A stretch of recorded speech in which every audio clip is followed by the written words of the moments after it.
Merhabalar, Mahya Işıklarına hepiniz hoş geldiniz.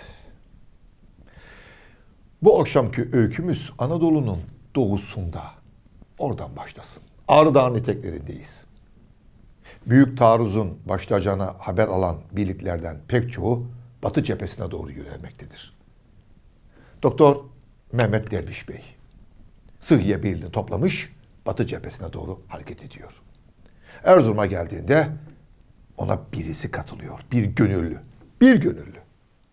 Yanında cephanesi, tüfekleri, silahı ve Doktor Mehmet Derviş'le birlikte beni de aranıza alın diyerek yola koyuluyor. Büyük taarruza katılmak için Erzurum'dan yola çıkıyor. Bir kadın. Evet, bir kadın.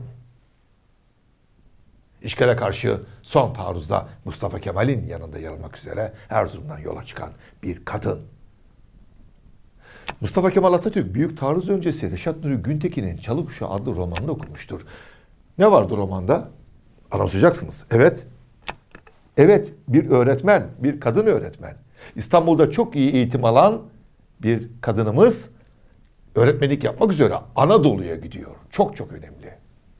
Bir kadınımızın yaşadığı zorlukları anlatır o roman ve büyük taarruz öncesi Atatürk baş kahramanı kadın olan bu romanı okuyor ve diyor ki etrafındakilere ne kadar güzel, başarılı olmuş Reşat Nuri Güntekin.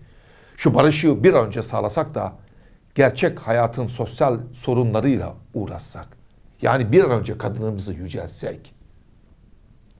İşte o güzel insan Mustafa Kemal Atatürk. Cumhuriyet döneminde 1930'lar bir gün Kızılcahamam'a gidecek. Kazanda soluklanmak için duruyor. Etraftaki bütün köylüler toplanmış. Ona ayran ikram edecekler ama kimse cesaret edemiyor. Hiç kimse cesaret edemiyor ona yaklaşmaya.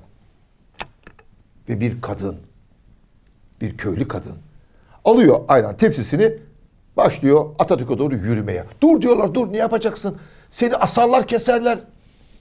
Gülüyor. Ondan kötülük mü gelir ya diyor. Ve gidiyor Atatürk'e ayran ikram ediyor. Sohbet ediyor Atatürk onunla. Ve yanındaki Afet İnan'a kadının adını yazdırıyor. Satı Kadın. 1935 seçimlerinde Satı Kadın milletvekili olarak Ankara'ya geliyor. Atatürk adını değiştiriyor. Orta Asya Türk tarihinde çok önemli bir kadın olan Hatı adını veriyor ona. Hatı Kadın.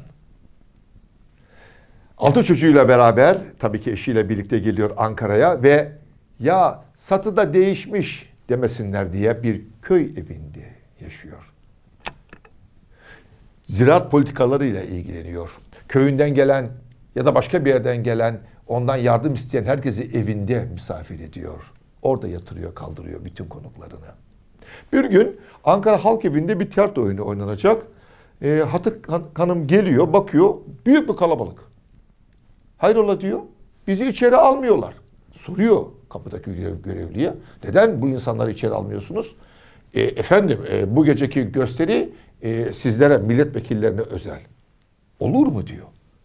Biz vekiliz. Asıl olan onlardır. Onlar halk. Açın kapıları. Kapıları açtırıyor ve bütün tiyatro seyretmek isteyen insanları salona dolduruyor. Hatı Kadın milletvekili masrafları için Ankara'ya gelirken ona 1000 lira gönderiyorlar. Yani ihtiyaçlarını gider diye.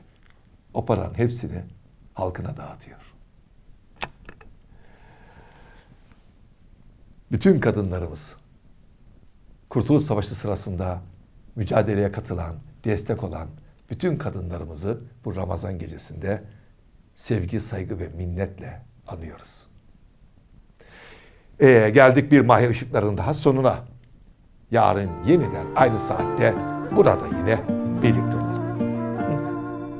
Sürçülisan ettiysem affola.